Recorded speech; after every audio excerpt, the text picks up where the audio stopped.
Assalamualaikum, Prof. Hussain. Ya, Waalaikumsalam warahmatullahi. Selamat datang di Banjarmasin via Zoom Ya, ya. terima kasih. Masya Allah. This is our dean, Prof. Mrs. Ceria. Iya, iya. Ibu Ceria ya, Yes. Dekan Fakultas ya. Apa kabar ya? Betul, Dok. Ya, ya. Boleh kita mulai, Prof? Ya, bisa. Tapi boleh lihat saya punya. Can you see my slide presentation? Main bahasa Inggris. Kita mulai MC dulu, Prof. Ya. Ya. Setelah Saya itu punya baru- slide presentation. Ya. Nanti setelah proses opening, share screen. Oke. Tapi dulu yang Fritz Bowl kan jangan ini. Kenapa? Masuk dia. Kalau paling bagus digini di itu. Mungkin saya belum ada tempat.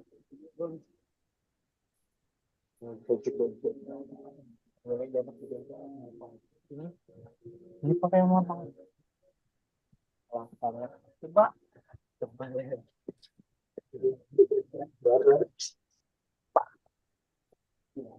Bagus wadahnya.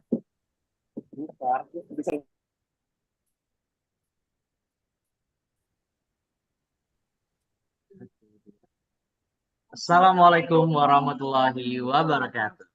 Waalaikumsalam warahmatullahi wabarakatuh. Waalaikumsalam warahmatullahi Dean of wabarakatuh. Faculty of Psychology, University of Muhammadiyah Banjarmasin, Miss Ciria Hermina MPC Psikolog. Honorable our international lecturer, Mr. Professor Dr. Mohamad Hussain Habil. First of all, thanks to be participating in our we cannot tell this added any trouble. Secondly, support and salam. My particular Prophet Muhammad Sallallahu who has given us from the And I'm Yahdi, and we will be your master of ceremony this afternoon. Welcome to today's International Guest Lectures, Strategy to Maintain Mental Health for Our Future Generation. Ladies and gentlemen, let's open this calendar by reciting Basmala together.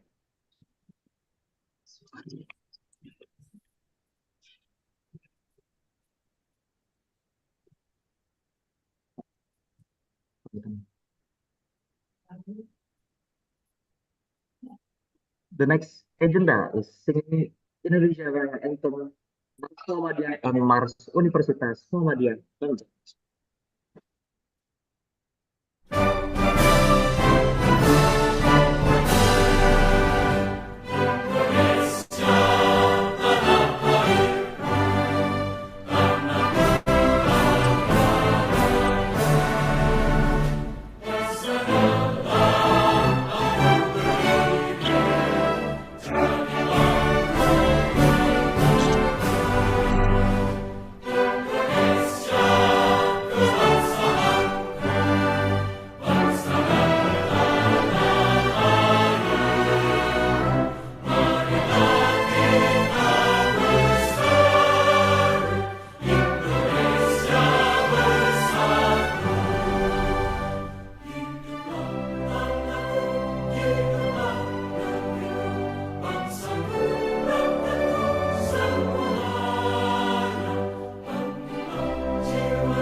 Miss yours.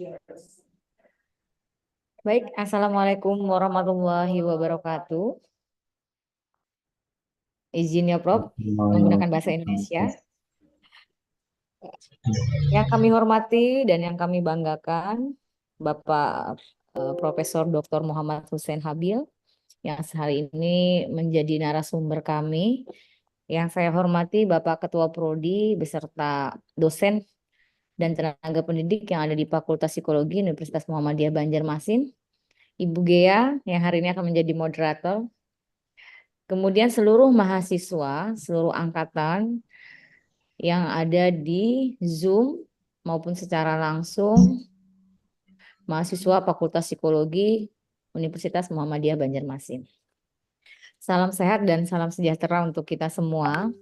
Hari ini kami Fakultas Psikologi tentunya sangat berbahagia dan berterima kasih dari waktu yang cukup padat ya, Profesor Hussain berkenan untuk menyapa kami, memberikan ilmu untuk kami, kawan-kawan mahasiswa sarjana yang akan menjadi calon-calon sarjana psikologi dalam tema yaitu terkait dengan bagaimana strategi untuk mengelola kesehatan mental untuk generasi masa depan.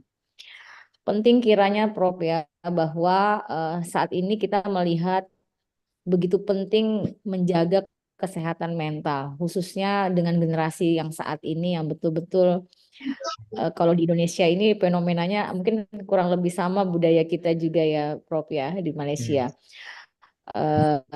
Di mana mahasiswa sekarang atau generasi sekarang generasi yang luar biasa kreatif, kemudian mereka juga aktif sehingga kadang kita membutuhkan strategi untuk mengelola kesehatan mentalnya. Kedepannya kami Universitas Muhammadiyah Banjarmasin juga sangat mengapresiasi saat ini kalau kami melihat agenda yang ada di kerjasama urusan internasional kami nampaknya sudah sering kali ya Prof UMB bersama Mahsa mengadakan guest lecture. Harapannya ke depannya nanti kita juga tetap bisa bekerja sama baik dalam hal pendidikan, kemudian pengajaran, kemudian juga pengabdian kepada masyarakat yang bisa kita kolaborasikan bersama-sama. Mengingat keilmuan kita juga yang sangat berkaitan begitu. Besar harapan kami kegiatan hari ini terlaksana dengan baik dan besar juga harapan kami suatu saat Profesor bisa mampir secara langsung di universitas kami, di Universitas Muhammadiyah Banjarmasin di Kalimantan Selatan. Begitu mungkin sambutan dari kami, Prof. Mohon maaf sekali apabila banyak hal yang masih kurang dalam kerjasama dan pelaksanaan kegiatan ini. Mudah-mudahan kegiatan ini dimudahkan dan diberikan kebermanfaatan oleh Allah Subhanahu Wa Taala. Terima kasih. Assalamualaikum warahmatullahi wabarakatuh. Waalaikumsalam warahmatullahi wabarakatuh.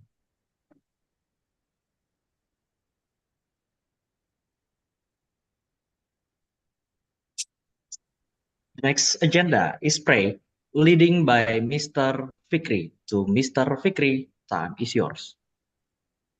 Assalamualaikum warahmatullahi wabarakatuh. Waalaikumsalam warahmatullahi wabarakatuh. Bapak, ibu-ibu, teman-teman sekalian, marilah bersama-sama kita angkat kedua tangan kita, memasrahkan diri kita, seraya memanjatkan puji dan syukur berdoa kepada Allah Subhanahu wa Ta'ala. Amin amin ya rabbal alamin. Bismillahirrahmanirrahim. Alhamdulillahirabbil alamin. Wassalatu wassalamu ala asyrafil anbiya'i wal mursalin wa ala alihi wa ashabihi ajmain amma ba'd. Ya Allah, Tuhan yang Maha Agung, Maha Kasih, pada hari ini kami berkumpul untuk melaksanakan salah satu kegiatan yang sangat bermanfaat, yaitu kegiatan guest lecture di fakultas kami, Fakultas Psikologi Universitas Muhammadiyah Banjarmasin, dengan tujuan meningkatkan kualitas diri kami menadahkan tangan kehadiratmu, memohon inayah dan maghfirah darimu yang Maha Rahman. Ya Allah, berilah petunjuk kebenaran untuk kami, tetapkanlah kami dalam iman dan takwa, yang menjadi dasar bagi kami dalam beramal dan bekerja. Ya Allah, ya Tuhan kami yang Maha Perkasa, kami hanyalah bisa menjalankan ikhtiar dan usaha. Kami hanyalah insan yang lemah, tanpa daya. Hanya Engkaulah yang Maha Kuasa menentukan segalanya. Karenanya ya Allah, limpahkanlah kepada kami kelapangan dan kemudahan yang diimbangi dengan ketabahan dan keikhlasan, guna berhasilnya amal yang kami kerjakan. Ya Allah, berikanlah kami kekuatan, keuletan, ketabahan, dan kesabaran dalam menghadapi segala tantangan dan rintangan. Satu, padukanlah hati kami dalam satu langkah yang sama, yaitu kemauan bekerja dan berkorban, kejujuran, dan keikhlasan demi tercapainya tujuan. Ya Allah, ampunilah dosa-dosa kami, dosa kedua orang tua kami, dosa para guru kami, dan dosa para pembina-pembina kami. Ya Allah, terimalah amal dan ibadah kami, perkenankanlah permohonan kami ini. Amin. Allahumma amin. Rabbana atina fid dunya hasanah wa fil akhirati hasanah wa qina adzabannar. Wassallallahu ala nabiyyina Muhammadin wa ala alihi wa sahbihi wasallam. Subhana rabbika rabbil izzati amma yasifun. Wassalamu ala mursalin walhamdulillahi rabbil alamin. Wassalamualaikum warahmatullahi wabarakatuh. Waalaikumsalam warahmatullahi wabarakatuh.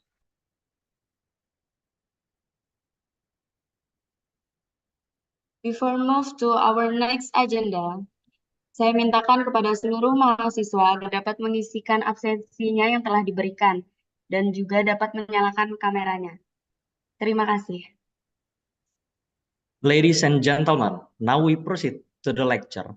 But before we start our lecture, let me read the CV of our lecturers today. Our lecturer is Dr. Mohamad Hussain Habil, currently head of School of Medicine Mahsa University, a fellow for Malaysian Psychiatry Association, a founding president of MyHam Malaysia, past president of Malaysian Psychiatry Association, and past president Asian Psychiatry Association. He is the founder of Psychopharmacology Research Center in University Malaya Center for Addiction Science.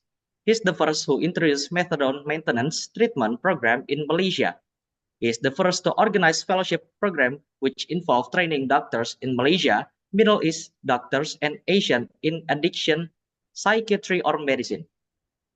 He has received many international research grants when he worked as director and head of Department of University Malaya Center of Excellence for Addiction Science before joining MAHSA. Has been writing more than 100 journal articles paper in the relevant subjects. He has written more than 5 books.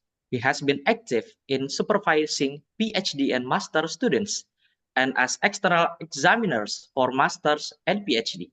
He has vast experience in treating patients with addiction, depression, anxiety disorders, pain disorders, schizophrenia, and autism, either in University Malaya Medical Center or UMSC. To Professor Dr. Mohamad Hussain Habil, the time is yours. Thank you very much, Master of Ceremony. Bismillahirrahmanirrahim. Assalamualaikum warahmatullahi wabarakatuh. Yang saya hormati Ibu Ceria, Dekan Fakultas Psikologi, yang berusaha, Ibu Gia ya, yang senantiasa berkomunikasi, ahli-ahli jawatan kuasa for organizing this session, all the mahasiswa yang hadir, dan saya mengucapkan ribuan terima kasih kerana diberi kehormatan untuk bersidang secara online dan memberi peluang untuk saya berbincang dan bertukar fikiran mengenai tentang strategi to maintain mental health for our future generation. In fact, I'm very honored and very grateful for to be invited in these sessions. maybe in order to be more close, I think I will mix this session by talking in Malay and also in English. Ya, sebagai mukadimahnya, saya mau menyatakan bahwa it is our obligation to make sure that our future generation is going to be those who has good mental health. And what more now, we do see that there are many challenges. And in fact, we are much concerned about their mental health as much as we are also equally very concerned about physical health. There has been some evidence to suggest that many of now our generation has been into episode of depression. There has a significant increase in suicide, and I'm still managing addictions patient with drug addiction, and also observe that many of our current and probably future generation are also at risk to addictions, either to illicit drug like smoking, alcohol, and also as much as to narcoba, for illicit use of drug. Well, what have been our observation in the past? When we are talking about mental health, we see that there are some differences. How mental health were observed in the different income group, how is being actually affected by cultures and values. And definitely we can see differences in terms of the quality of life and as well as health, including mental health in different countries. And of course, we observe some people are lucky, while others are less lucky in terms of how they are accessible to health. And we have learned a lot in different way and lessons how we are going to generate a good mental health for our current generation and for our future generation. And of course, other than what we learn from journals, textbook, or even from lectures, we have our own unique experience with how the world is going through trying to improve their mental health. And I suppose we also observe that every generation gone through life with different belief, different goal, and different focus. And this is very important as a background to understand how we are going to approach the way that we are going to plan for our generation, and to make sure that our objective is actually met. Well, sometimes we thought that we know how the world works, but in reality, sometimes we have experienced that whatever we know about mental health is only a sliver of it. Meaning to say that it's like you dip your hand, your finger in the ocean, and then you lifted your finger, that drops of water is probably what we learn about how we deal with psychology and psychiatry, and also about how we are going to, how much we know about mental health. I always highlighted that the brain is a very complex organ. There is a lot of things which we don't even know how the normal brain works. Then to give a wholesome theory about the abnormal brain definitely is still beyond what our knowledge is telling us. No doubt, people like Elon Musk, Jeff Bezos, and even Bill Gates, they have been spending a lot of money, and apparently there is some suggestion. Apparently, by 2050, we might be able to get the good, very potent medication. We can solve the problem of mental health, or some technique we can solve the problem with mental health.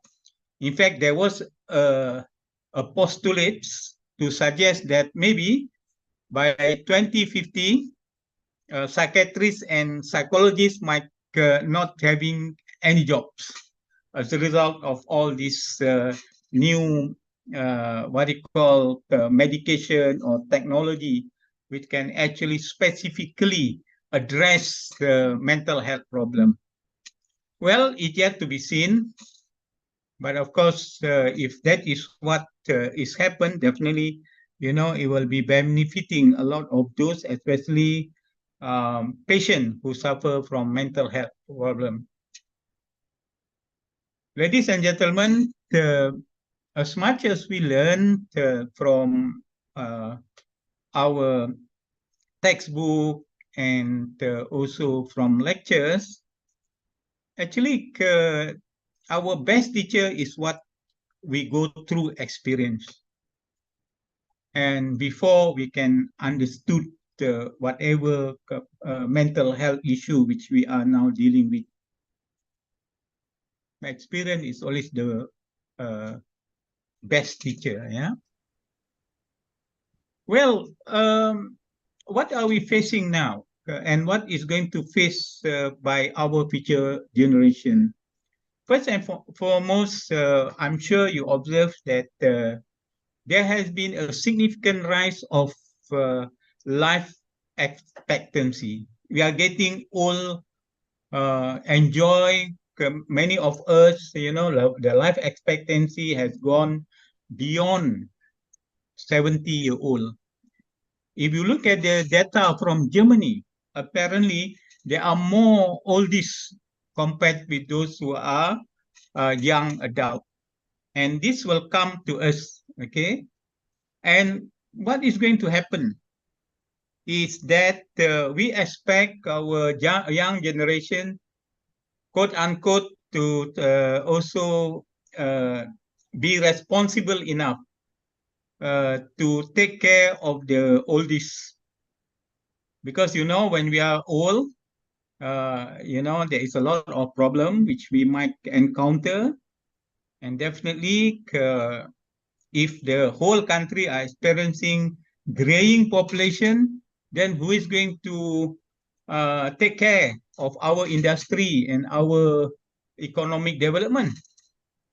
Because when we are old, the price we pay to take care of ourselves, including medicine and also other care, is going to be very expensive. So that is when we have to be very sure we want to produce a young, responsible future generation, which is good enough to take care of people like myself and some of those who are already into 60-year-old. The other probably good news is that the scientific discovery actually replace all those old ideas, and there has been a lot of now new development. to understand how brain works. And the other thing we observe when we talk about mental health is about human behavior. Actually, this is something which, we still not being able to put up a right approach, is to how to teach how humans should behave. There has been, it's just not confined to how the individual is in, how much, how smart they are, but it's still hard to understand as to make sure that, with whatever psychology knowledge or even psychiatry, to teach how humans should behave. So this is the challenges. And knowing what to do tell you nothing about what happened in your head when you try to do it. Sometimes what we observe is not what is happening, when we start thinking and whatnot. And I think human civilization has shown that history of greed, I always say greed is like indelible ink, very difficult to change. It's still happening. The feeling of insecurity, optimism versus pessimism. Some of us, we understand, we read, we know. But when we are into that situation, there seem to be some difficulties. And all this is actually a determinant of what you call good quality of life. And it's also a determinant how the society interact one to one another. So this is where I would like to reiterate again that we have to go through this experience. And sometimes it's not what you are being taught in the class, which actually predetermine of all those steps to actually help you into a good quality of life and also a good mental health. And of course, we have been going through a situation where our parents always say, you work hard, then you become a successful and you become rich, because everybody assume that when we work hard, we can be successful. But is it really true? And are you sure that all those people who is actually poor, they are not working very hard? You just imagine those who are now working in the paddy field or as a rubber tapper. Are they not working hard? Not as much as what we are doing now? Definitely is not something that we can over generalize. Okay? There might be a kind of luck which actually and risk that is a cousin to one another. Let's look into the biography of the richest man in the world, like Warren Buffett, for example. You can see that there are not just due to sheer hard work, which determine for them to be rich. There are also maybe some luck, maybe they go through some opportunity. So this also have to be taken into account, when we are trying to deliver our so-called concept and planning for mental health. And therefore, when we are discussing this to our future generation, we have to look at the broader platform. and to understand the success and the failure, not just to what probably we observe, but we have to look into all those knowledge. And what are the common pattern? What are the things that is applicable to your life because of luck and isn't something you can reliably emulate? Yeah. So we have to be very honest to our future generation. We cannot put, the idea as if in the end they observe we are hallucinating or having illusions to how we interpret life. And I'm sure you have been, observing this in some of those motivational talk. And in the end, we do not want our future generation to lose trust. I'll give you an example about the recent study whereby it was done among those who actually about to finish their secondary school in Malaysia. And apparently 75% of those students do not want to pursue their education into the university or tertiary level. And the reason was because they said, what is that to continue their education when they know that when they graduated, the income that they generate through this degree holder is almost similar the income of those who is working as a Grab driver or lorry driver. So these are a challenge. And we do not want one of these days our university is empty because nobody going to go to university anymore. So how are you going to deal with this kind of situation? And it's a real issue. It's a real issue whereby now they are questioning our educational system. They said that it's no more relevant. They said that those days, yes, during my time, when the time I passed the exam, the next day I already offered to be a house officer in the hospital. But now, even for medical doctors in Malaysia, you have to wait minimum for 6 months before you are called to become a house officer. And even when you are actually finishing your housemanship, to get your medical officer position, you still have to wait for another few years. In fact, a few years ago, there was a demonstration organized by the doctors because they are very upset because they seem to be not confirmed into their service. So you can imagine other profession, other non-professional, what they call degrees. Definitely, this is the reality. So we have to look into our curriculum. We need to look at it, and we should actually try to change how to make sure that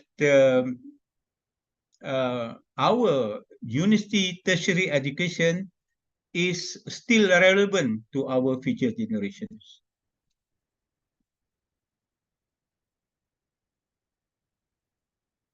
Well, our goalpost in life is always moving, yeah, always moving. The culture we live in is prone to things that is, we always assume, about generating wealth, and that lead into a lot of feeling of envy, which is again is going to affect our mental health. So how we are going to come into term so that we actually come out with a balanced life. We deal with envy feeling, frustration, low self-esteem, which is like a virus that is if not being dealt with, it will definitely affect our present or future generation mental health. And we tend to be very greedy. That's why I said it's like indelible ink yang tidak bisa dipadam. Ya. We always that's why there is a saying. Actually, life is simple, but the one that makes us heavy in our life is our head. Kepala ini lebih berat selalu. Pikiran-pikiran yang negatif itu yang menyebabkan kita ini seolah-olah terlalu stressful, very stressful, ya. And what are these that is always behind our mind, our brain? It's about money. We think that money is the ultimate goal for good mental health, for happiness. Yeah. Well, we need money, but actually we need money because it leads into freedom. But if we talk about happiness, money is not the only tools to happiness. We need power. We can see very obvious among politicians, whereby they squabble, they quarrel, and they put whatever to make sure they remain in power. And for men, we always give the analogy that power is the best aphrodisiac. Yeah, aphrodisiac macam Viagra, yeah. So we always like into the rat race, and as if it's like we are running the goalposts which never end anywhere. So this is what is going to happen also in our future generation, whereby there must be a kind of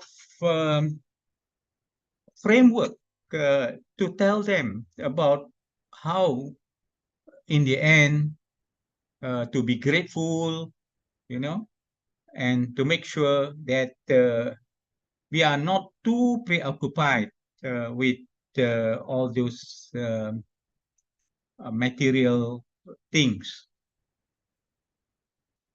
Because some of the problem which I observe, and in fact it is one of the main reason for many of those whom I treat having depression, because they always feel falling behind.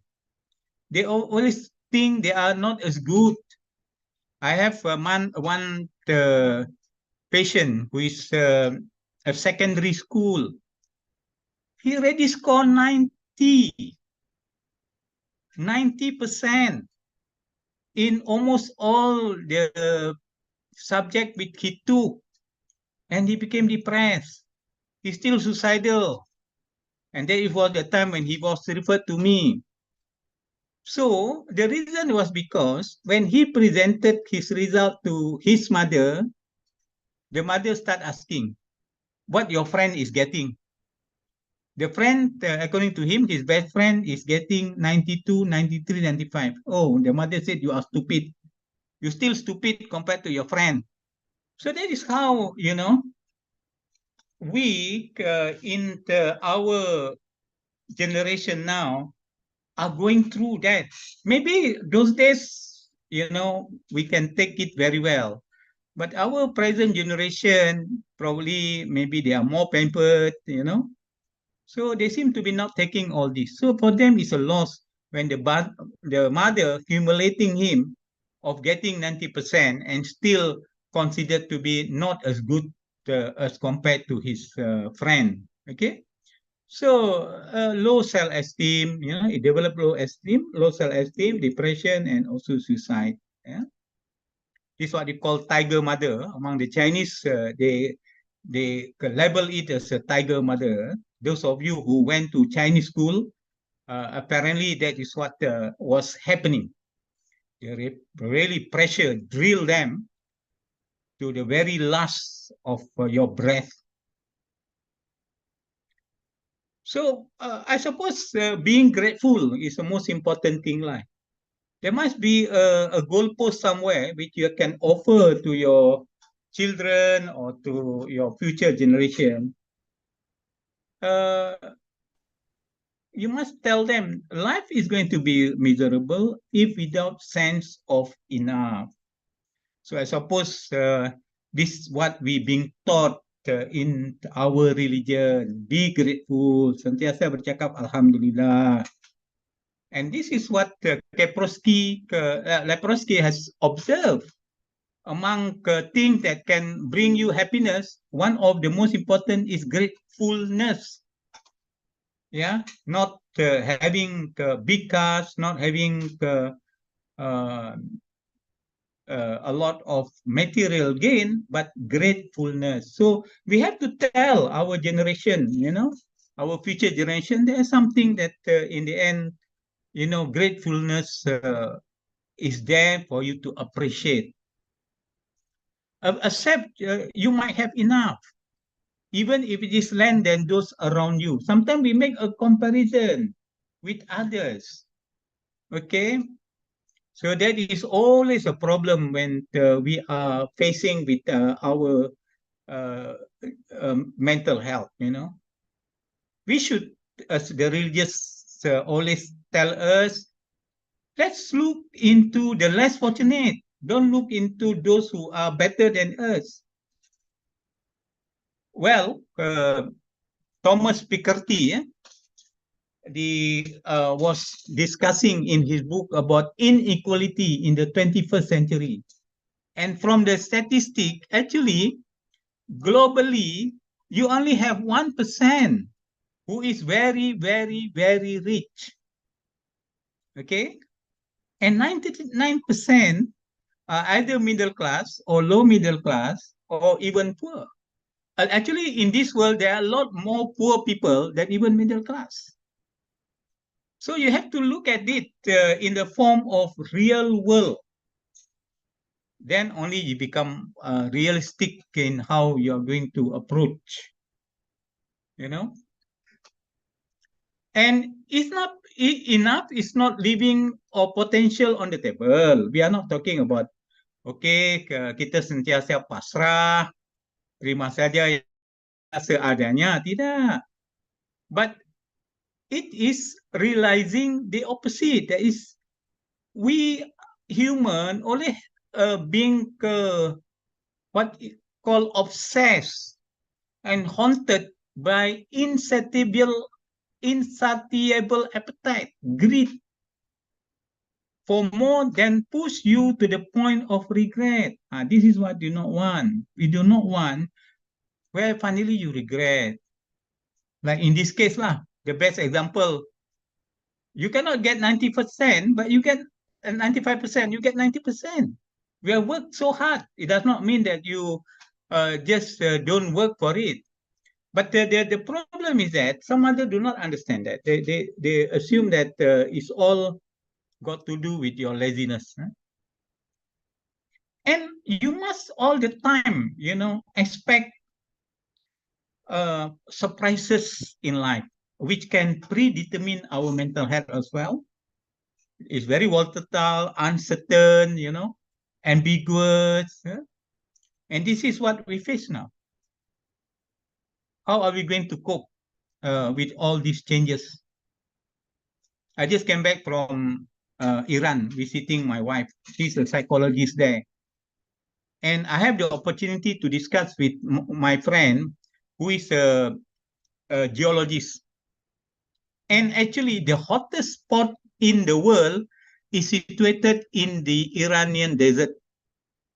Very hot, and no man can stay in that spot of desert. But you will be surprised that there are microbes. There are kidal what? Lizard that is staying in that place. How they actually manage to cope? This is the magic of nature. Yeah. So this is what we would like to highlight in our future generation. How the you can actually versatile enough to manage even the most difficult environment. In my motivation talk, I always give an analogy about the fish who is actually live in the ocean, which is very salty, very salty.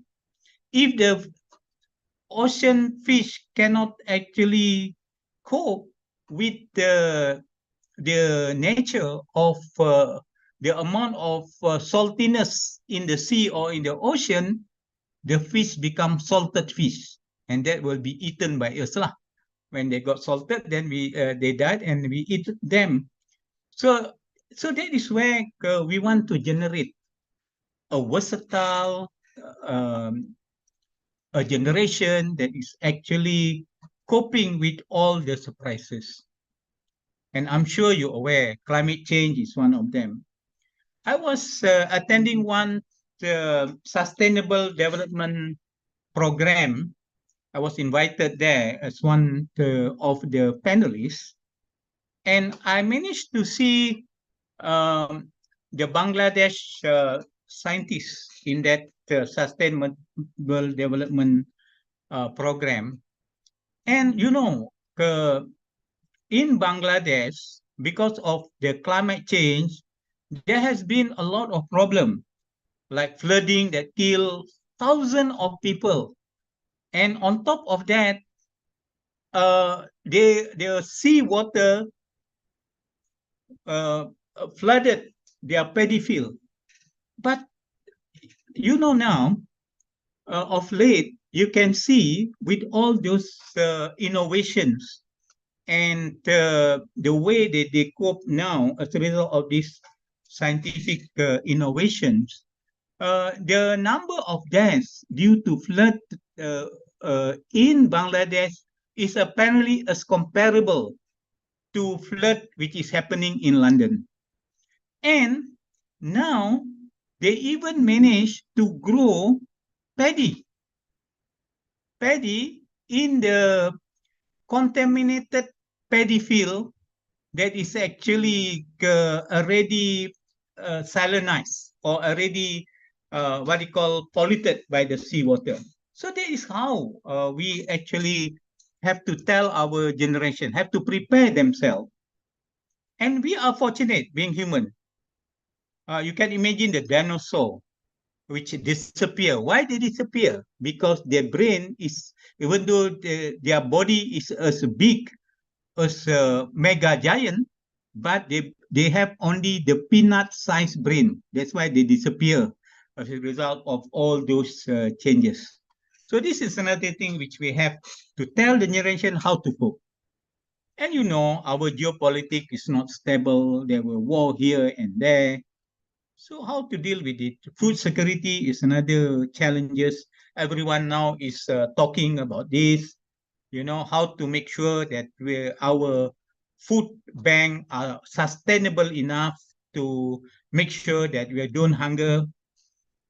It reminds me about my late father.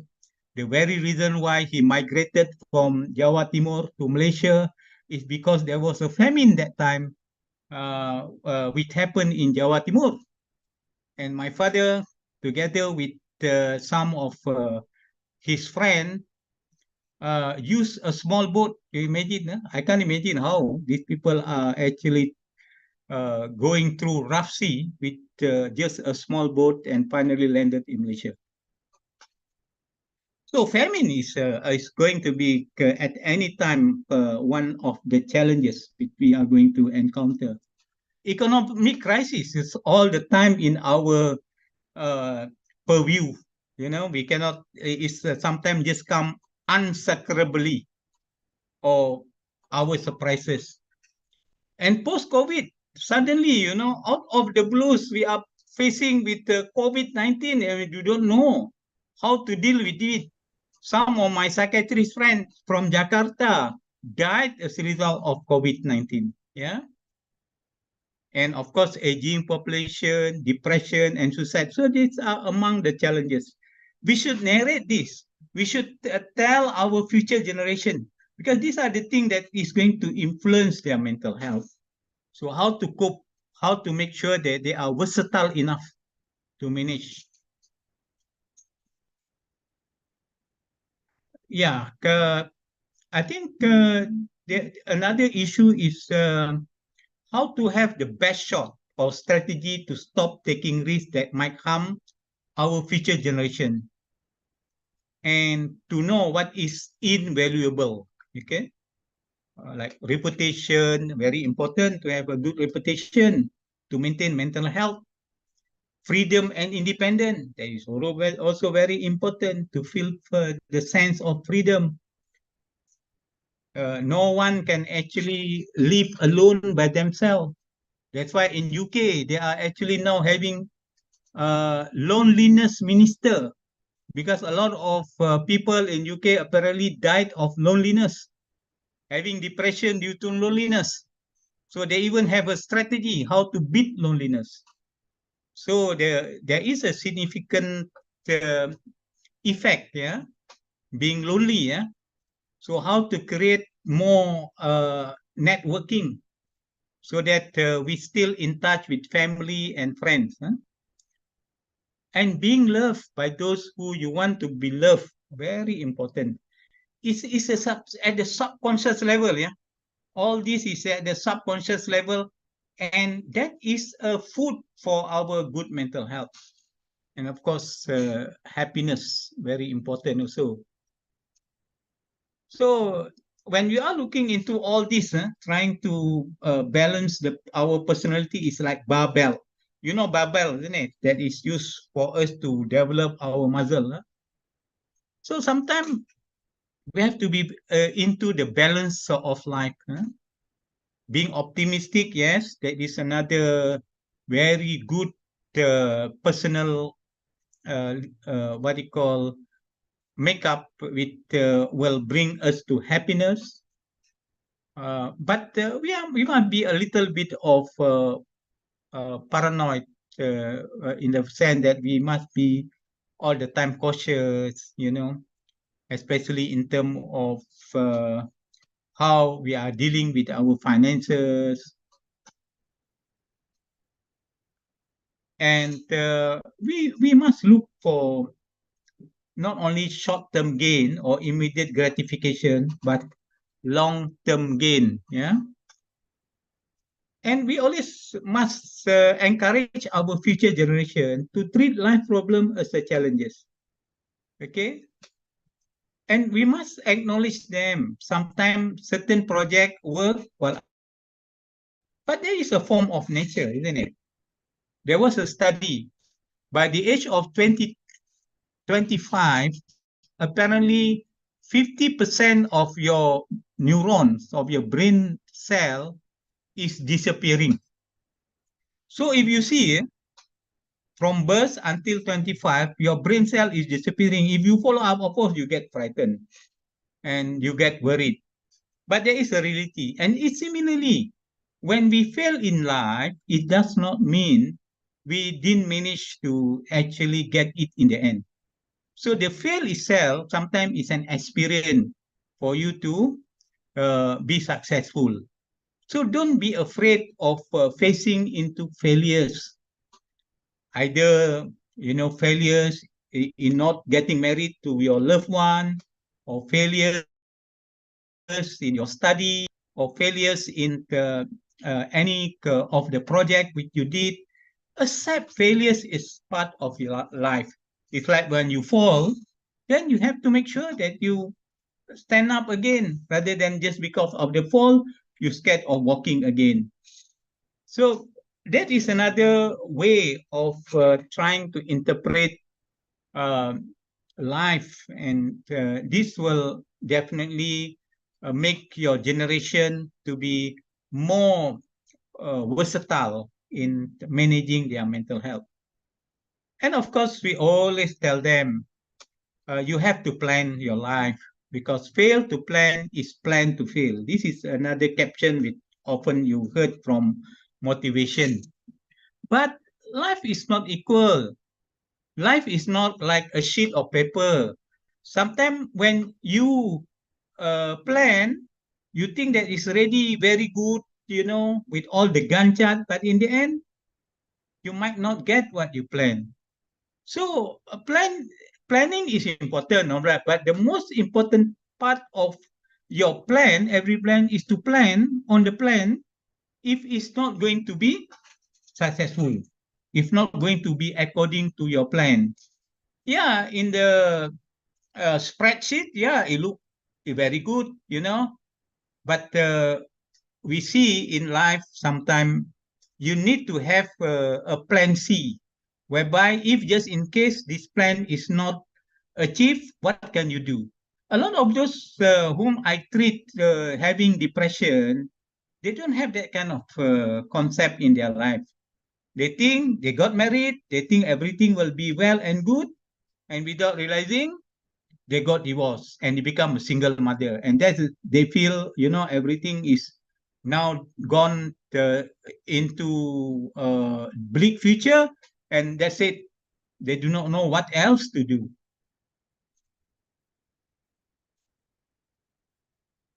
Ladies and gentlemen, a lot of my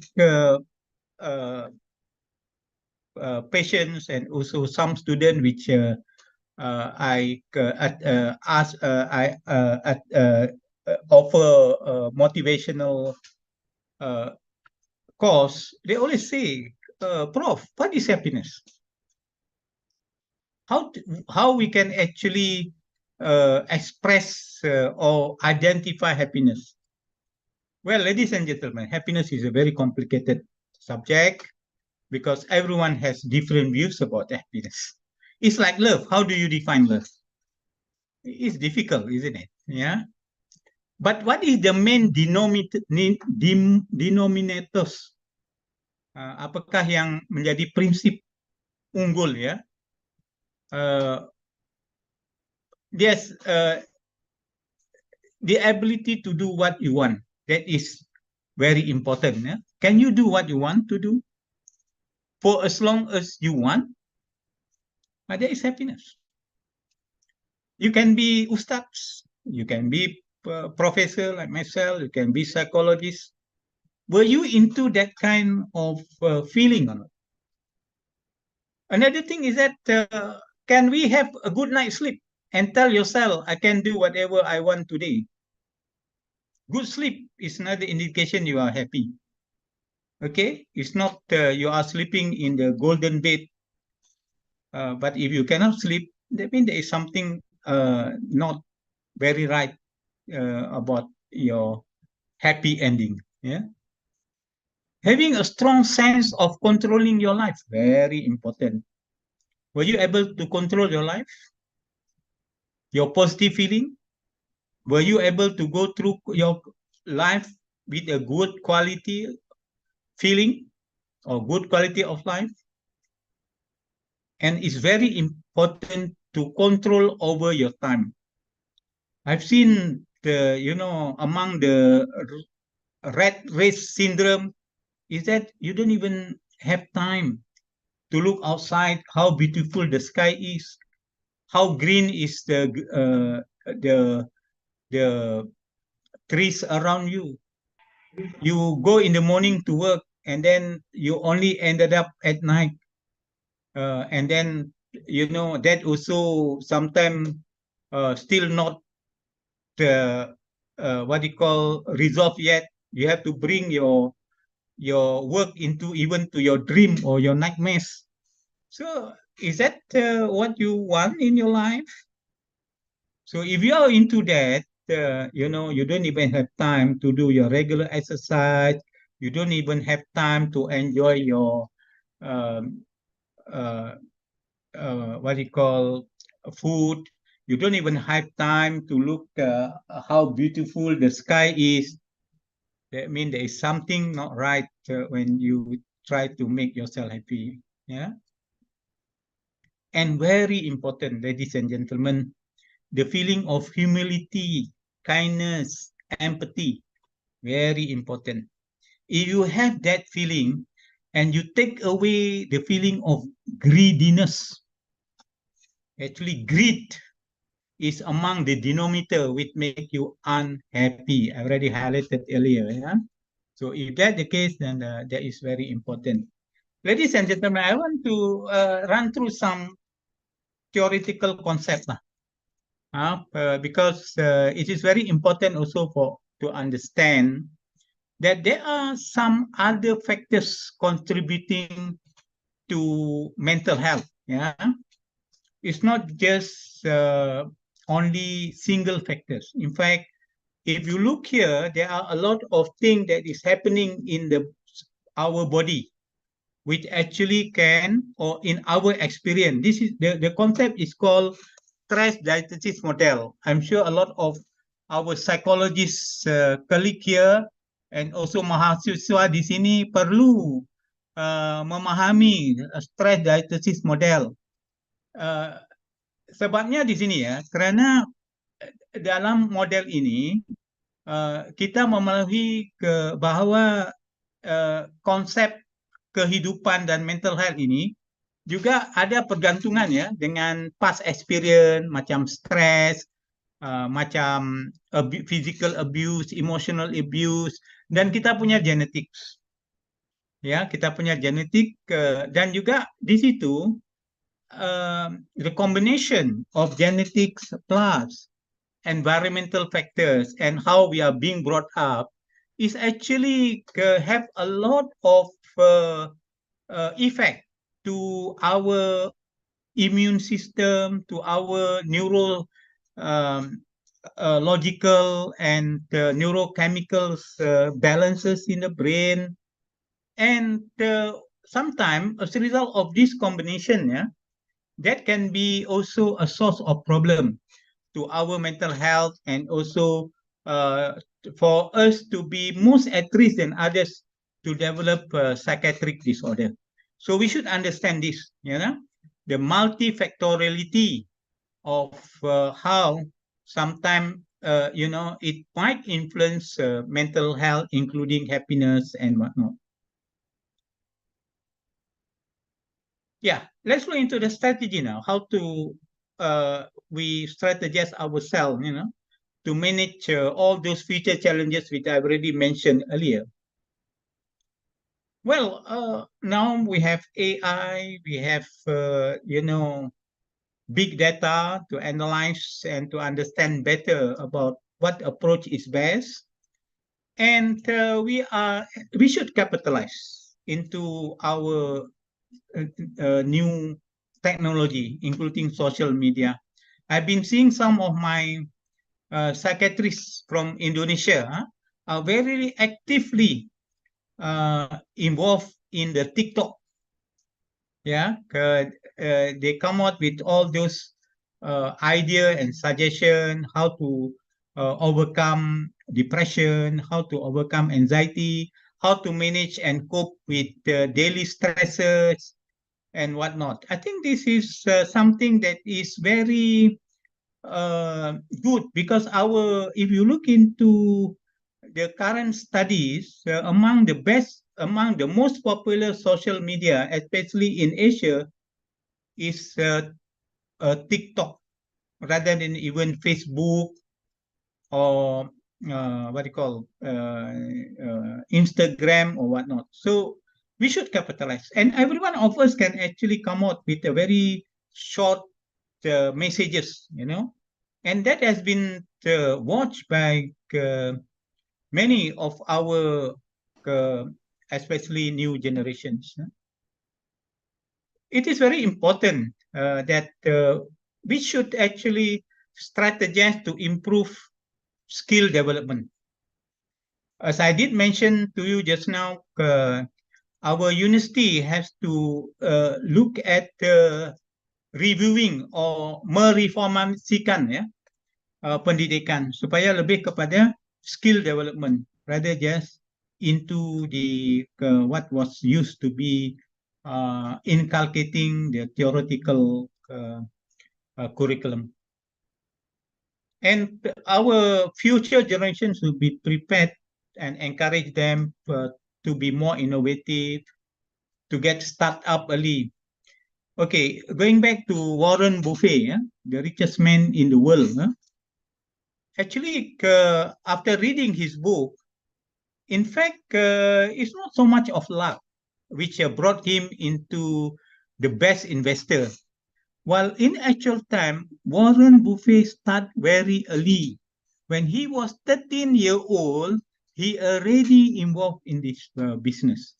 So this is what we sometimes forget to look at it. Yeah, that's why I think it's good that if I look back into my personal experience, my late father asking me to introduce me to do a small business by selling durian when I was 10-year old. And in fact, initially I was a little bit shy. I was one of those who are introvert, who actually shy even to talk to others. But because there is some encouragement, and when I saw the benefit of having good pocket money, so then finally I get into that, So, and this is also common among my Chinese friends. My village is close to Chinese community, and I saw one of the reason why they are very successful is because they are actually encouraging their children to into the business when they are still uh, primary school. Okay, I have my friend. We used to call him Boogie, uh, and this Boogie is among those who always last in the class. But now he's one of the most successful businessmen in my small town. So we always joke at him, because his father always scolded him for producing a report card that is all the time red in color. So I suppose, let this be one of the common practice lah. And I did mention to you, I think now, especially MASA have been looking into how to formulate a new approach, like through micro-credentialing, and the concept is how to make sure that those who have work experience, those who don't even have any paper qualification from paperless goes until the PhD. So it's a kind of reverse now. Those days we have PhD, then only we work. Now the concept is that it's okay, you work first, and then after you are successful, you still have the opportunity to finish your education. And definitely education have to be those that also enhances confidence, capable, and responsive generation. That must also be in our curriculum.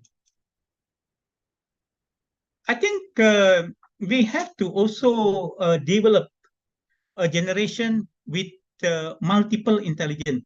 We are not just confined to IQ. I have many of my friends whom I know, they are the gold medalists. But by the time they come out, these are the best, so-called the one that is actually, winning all medals during their undergraduate. But when they come out, having any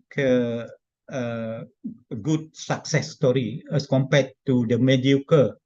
So therefore, this is what we're looking at. Our curriculum must inculcate what we call multiple intelligence. What are all these? The sense of curiosity, resilience, risk to risk tolerance to any uncalled or something that is in the crisis, self-confidence. Of course, you cannot avoid work hard, but in many things, think opposite. I would like to see, like what the Singaporean did. They always say, they always encourage their university students to think boxless or out of the box. So they are not just confined to memorizing and to pass the exam, but they are into also encouraging them to think out of the box. So they can be a rebel, misfit, but when they are how to differentiate between troublemaker and those who are rebellion with the cause. So it has to be, yes, they can have an opposite opinion than us, but they must also make sure they are getting things right. Very important. The key word is that you can have, this is I'm wrong. My teaching is out of date. No problem. This is what I taught in UK when I was doing my sub-specialization. Even the best notch professor even encourage.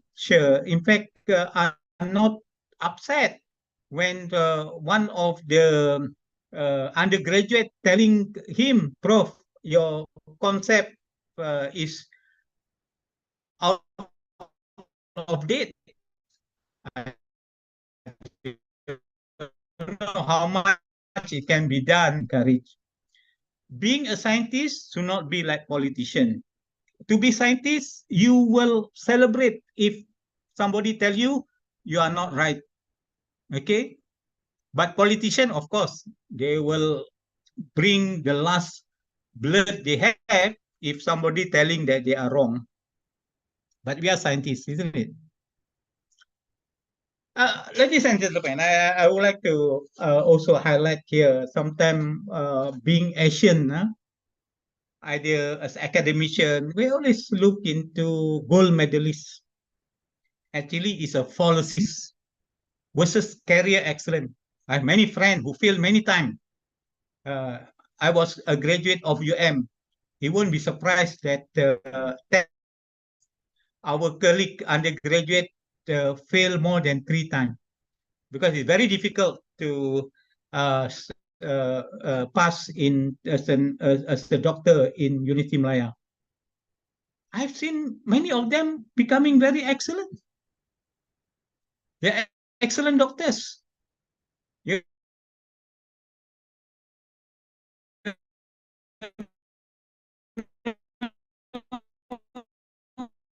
They are excellent specialists.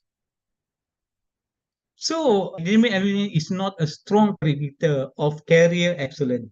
The termites project by the American in 19 showed that they collected all the prodigy, a lot of grant, and none of these prodigy or the children genius the Nobel Prize. And those who won the Nobel Prize among the Americans are not even near to that projects.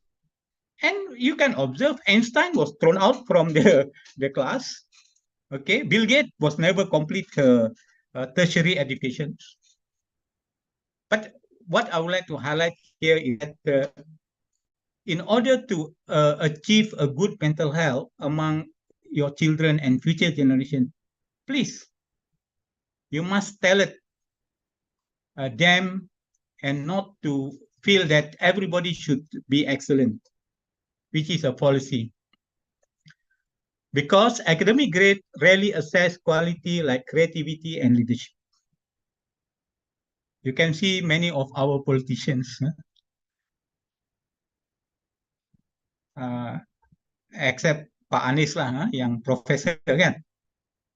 Jadi kita tengok di situ lah, ya. Di Malaysia juga sama, ya. So there's a lot of things that is into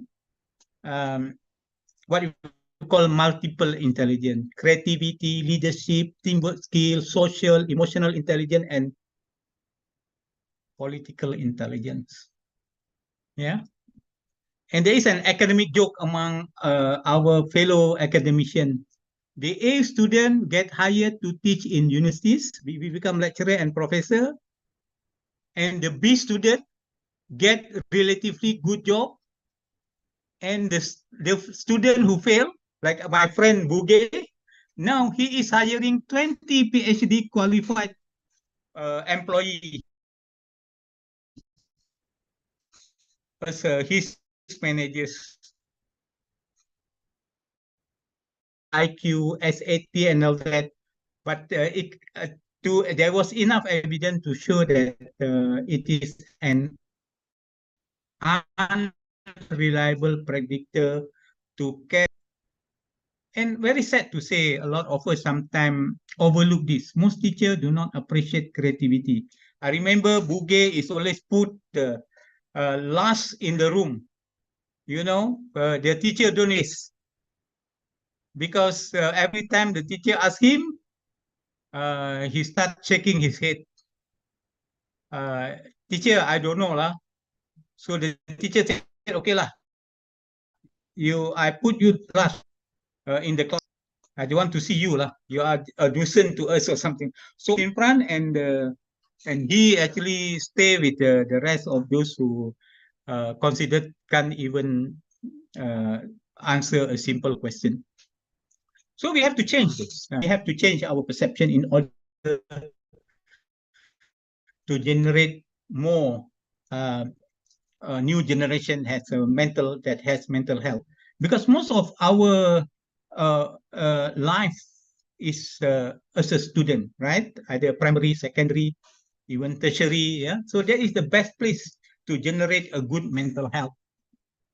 So Brainiac, who assess all standards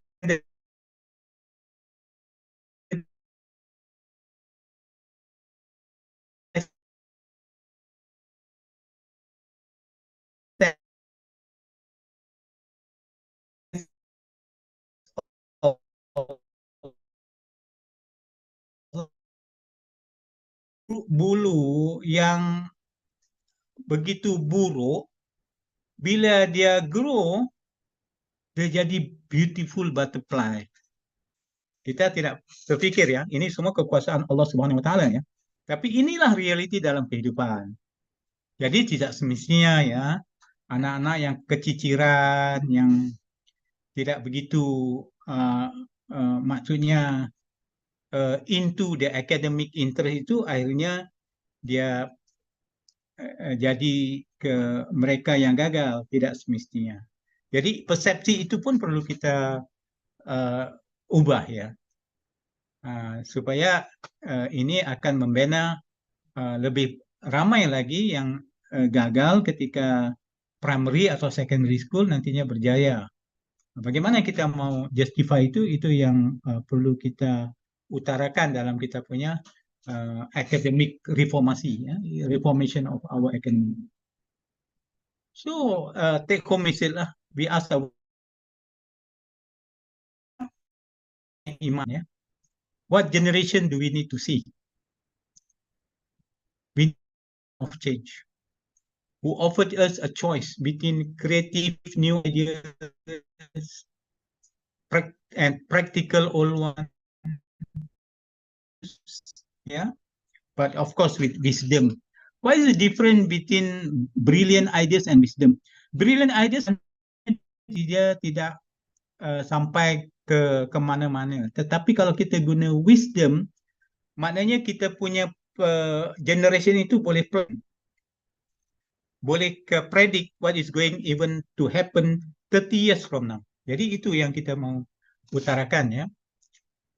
And tentu sekali kita mau generasi yang bukan saja konformis, maknanya ikut saja, maknanya yes man aja. Ini kebanyakan yang straight A student tu begitu, maknanya begitu. Dia tidak mau think out of the box, ya. And we want generation yang mau melihat dunia ini dari berbagai perspektif. Macam my friend in Singapore reminded me, in Singapore they are boxless or think out of the box. Status quo, cuma lihat buku aja, cuma lihat baca buku untuk hanya mau pass exam. Ya, jadi ini and of course we want our generation to rebel but to get the right rights. Ya, bukan saja rebel untuk jadi problem maker ya, tapi untuk melihat satu keadaan yang betul dan sesuai untuk kehendak rakyat. Dan kita mau generasi yang punya core values consisting of gratefulness, humility, dan empathy.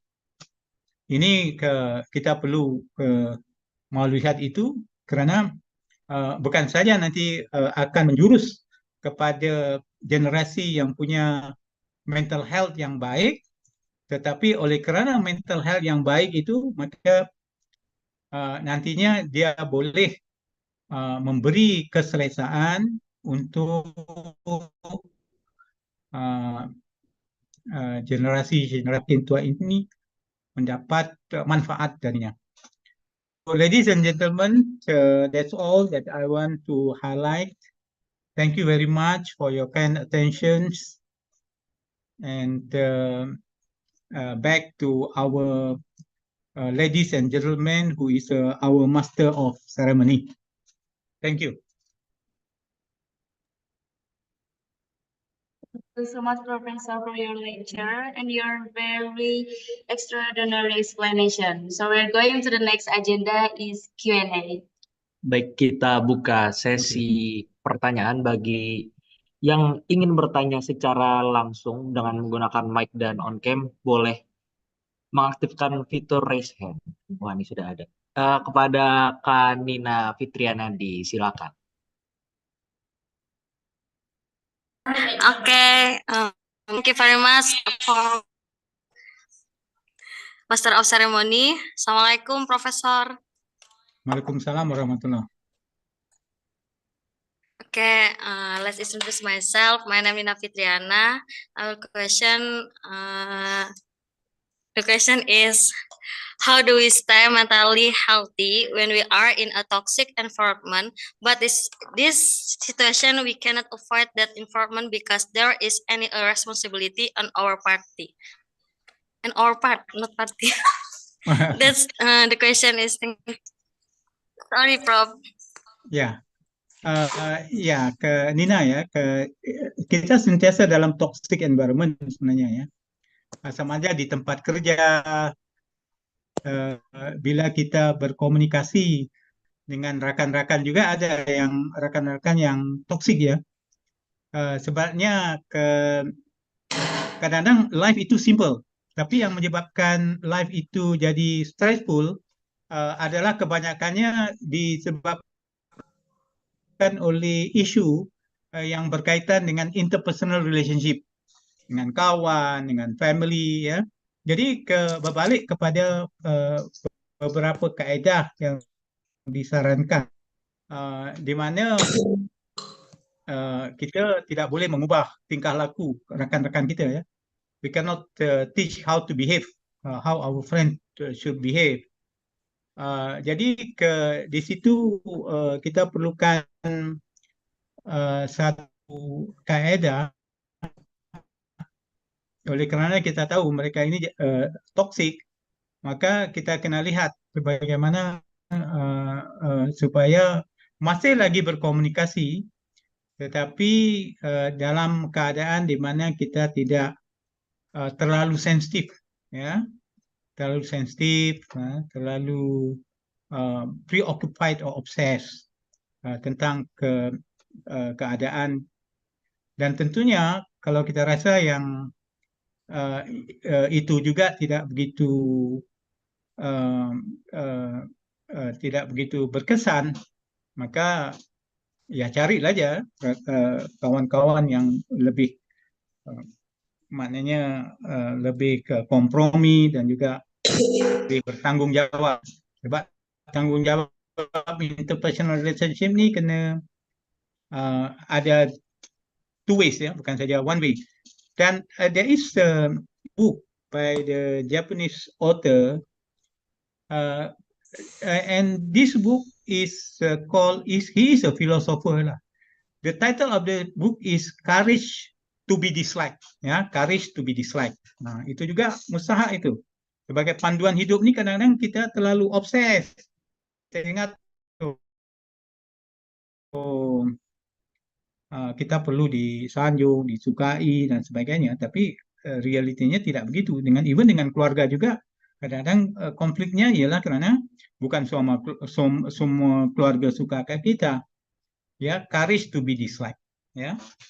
Itu juga satu lebih bersedia bila ada orang yang mungkin tidak suka ataupun tidak begitu selalu kritis tentang kita itu. Ya. Baik, terima kasih. Selanjutnya kepada penanya berikutnya atas nama Hilya Tunisa.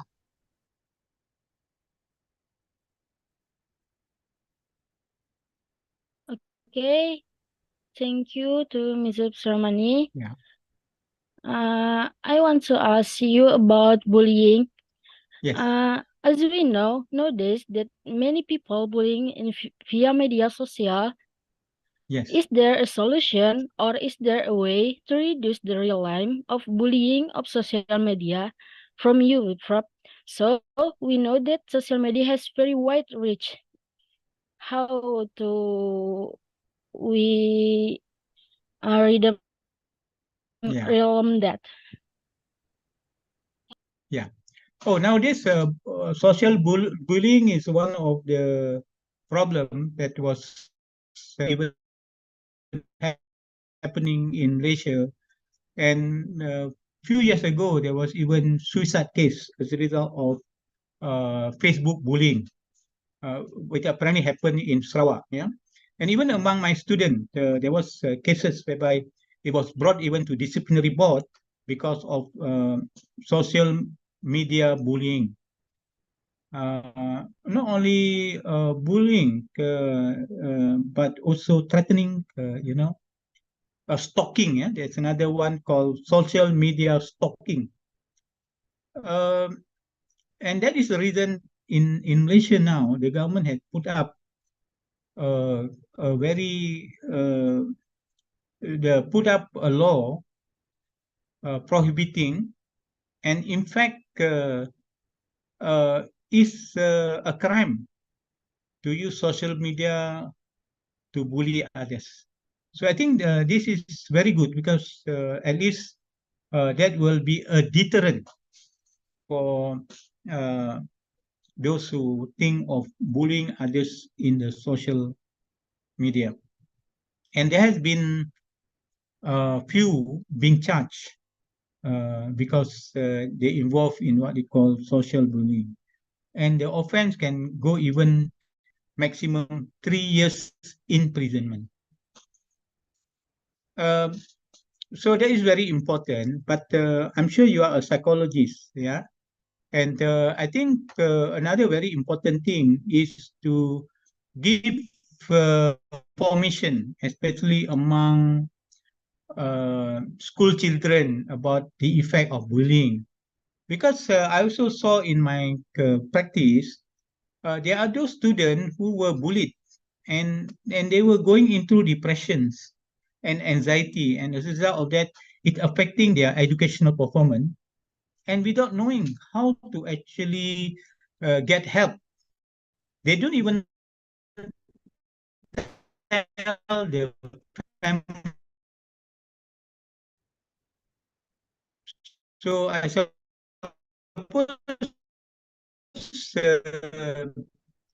giving a good thing, including social media, that will help many of them to identify it early and to get into appropriate treatment as to minimize the effect of bullying.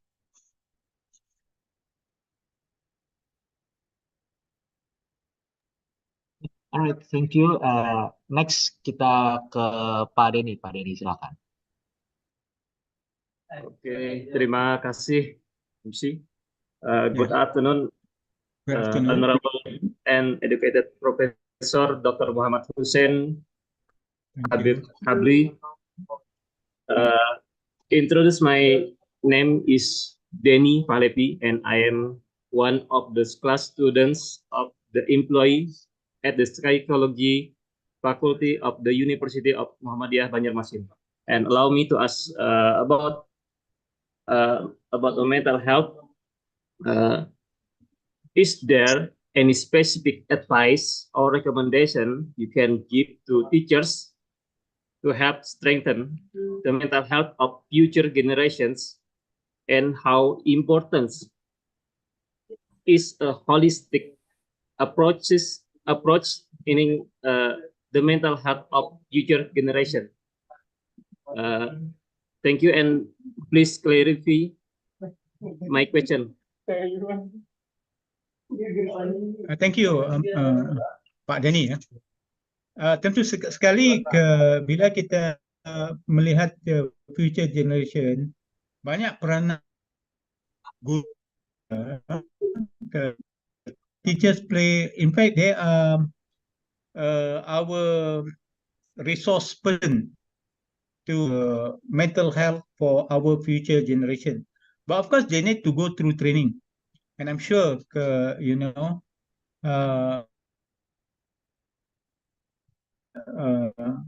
in best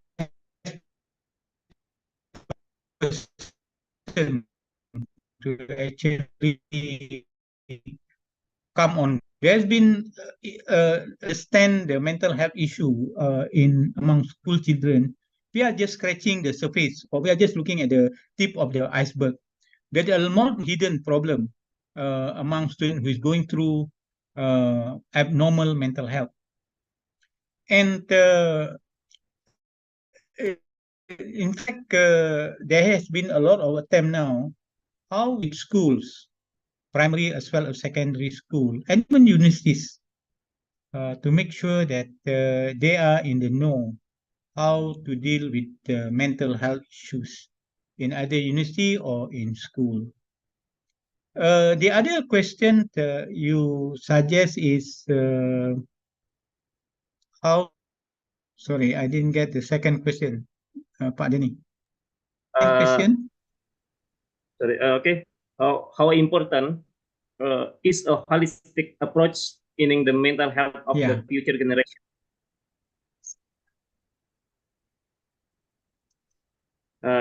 Bagaimana pentingnya pendekatan holistik untuk menjaga kesehatan mental bagi generasi masa depan? Itu, Prof. Approach. Ya. Ya, tentu sekali penting. Kita perlu ada multi-level, multi-prong. Malah ke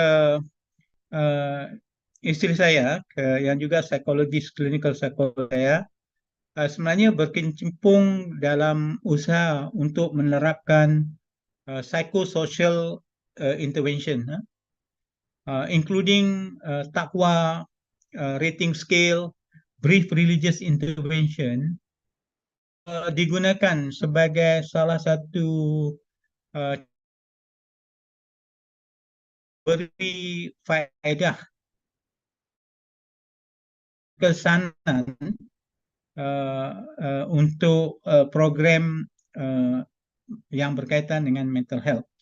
Jadi di sini kita kena juga gemblengkan, ya, bukan saja psikologis, counselor, dan juga psikiatris, dan juga nurses. Kalau kita lihat di UK, nurses juga dilatih untuk menggunakan kaedah kognitif behavioral therapy. Sebab kalau kita hanya menjurus kepada hanya psikiatris atau psikologis ataupun counselor, tentu sekali kita tidak boleh give a good coverage to manage many of them. Malah kita gunakan juga kaedah di mana kita ada gunakan ke masjid, projek masjid, untuk mengendali ke mereka yang mempunyai masalah dengan penagihan dan juga ada kaitan dengan kesihatan mental. Jadi di sini kita juga perlu memperluaskan platform kita dari segi kaedah, dari segi pendekatan, dan juga dari segi yang mau membantu kita. Jadi di situ juga kita gunakan NGOs, ya, untuk juga berkecimpung ke dalam memberi kaedah-kaedah yang sesuai dan untuk memperbaiki ya kualiti kesihatan mental. Sebab yang membutuhkan kesihatan mental ni ramai ya. The demand for us to manage them is very big, you know, and that is when we cannot be only confined to either psychologists or psychiatrists or health workers. You know, we have to make sure that we broaden our scope, we broaden our concept, including yang saya bicarakan tadi ya, projek yang saya kendali adalah even using step that can be universally applied to manage mental health. Yeah.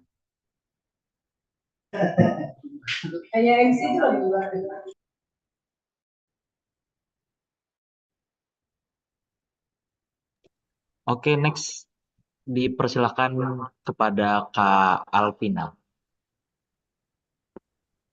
Baik, thank you moderator. Ini udah kedengeran kah suaranya? Am I audible right now? Yes, I can hear your voice, Alvina. Okay, thank you, Prof. So let me introduce myself. Alvina Hidayah dari angkatan 2022. So I am using two device right now, so pardon me if there is maybe something wrong.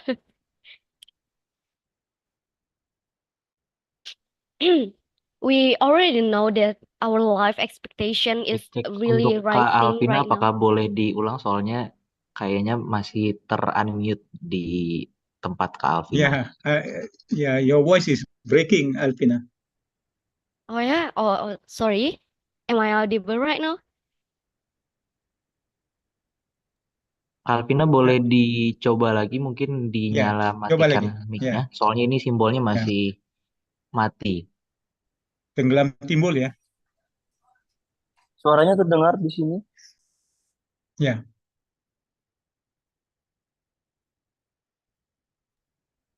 Am I audible right now? Iya. Okay. Teruskan.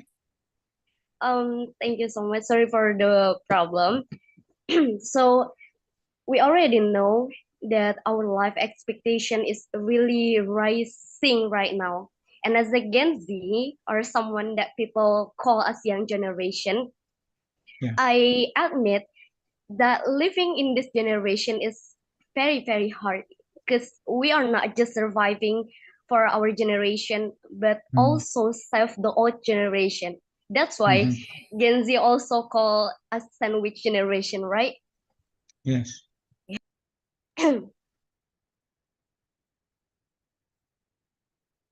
I'm sorry. I think the mental health problem in this generation is blow up because we really aware about that matter. So that doesn't mean the old generation didn't have any problem with their mental. And based on that, I want to ask your opinion about this issue because I think if we want to maintain the mental health for our future generation, we should maintain the mental health of the present generation as well, which already have many responsibility with the old generation and also the future generation. So what can we do to at least minimize the risk for future generation, and how to persuade the old generation to take a part about this issue? Maybe that's all I want to ask to you. Yeah, thank you, Alvina. You are right. You are Generation Z. We are baby boomer, and baby boomer now is getting old. So definitely, the most important is the continuity, and of course, this the future and the current generation have their own responsibility and commitment to make sure that there is a continuity effort. I'm afraid that there is not going to be a simple answer to it, But what we need to do is to make sure that we offer whatever knowledge which we have, share the knowledge and then through narrative we have, including maybe even to highlight what mistake in the past, what has been the problem, you know. And as I mentioned, this is part of the thing which I mentioned. Sometimes it can never be read in any psychology book, even that was written in Harvard Medical School. And of course, the best is through experience and how much we can learn from experience, which we can be a guideline for the future generations. And I can offer here one suggestion, of which both has to be actually the same drawing board to look into what is good and what should be done in order to make sure that you know, our future generation is more resilient in managing their crisis and including improving their mental health. Okay. Yeah, that's what I think I can offer. It's not a complete answer. I'm very sorry. Yes, it's very amazing answer. Thank you, Professor. Thank you.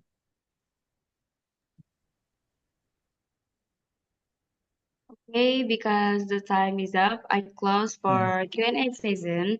Thank Yeah, you so thank much you. for our professor for your answers. And then we're going to our next agenda. So for our participant, you can open your camera. We're going to take picture.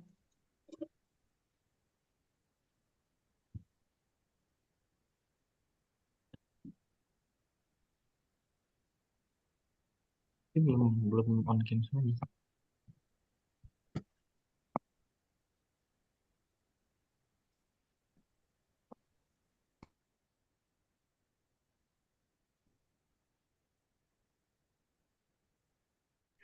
Baik, kepada operator Zoom ini agar bisa membantu proses pengcapturean peserta.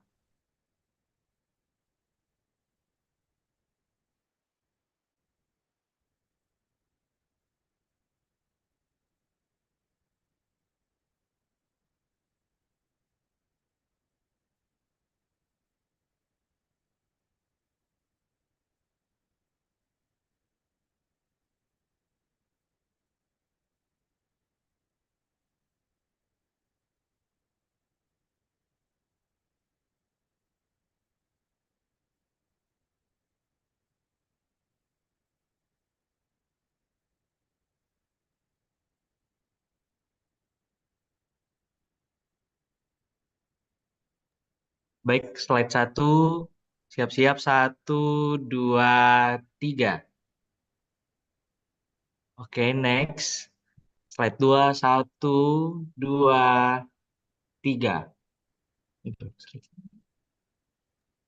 Baik, next. 1, 2, 3. Oke, mungkin terakhir. 1, 2, 3. Terima kasih. Dan assalamualaikum warahmatullahi wabarakatuh. Salam. Terima Hingga kasih. jumpa lagi ya. Waalaikumsalam warahmatullahi wabarakatuh. Ya, senang-senang datang ke Malaysia ya. Senang-senang bikin, senang buat program PhD sama kita ya. Siap, Prof. Insyaallah. In Kuala Lumpur. Ya, see you in Kuala Lumpur. Ya. In another life. Ya, thank you for your kind attention. Ya, Ya. Assalamualaikum. Waalaikumsalam warahmatullahi wabarakatuh.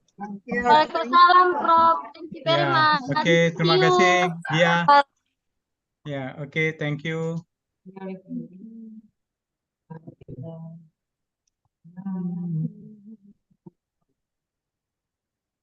Di mana saya keluar? Tolong.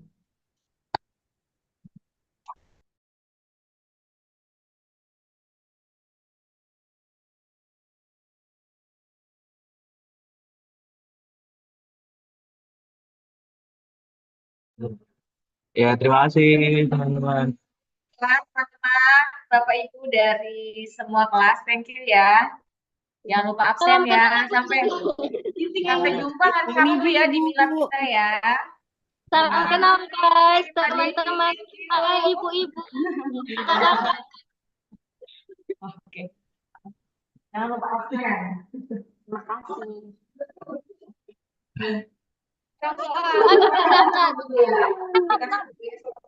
Oh, boleh. Diri deh.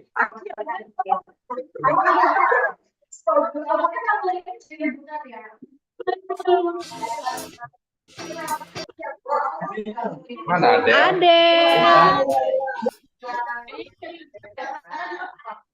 Darian. Del. Siapa nih? Adel di mana Adel?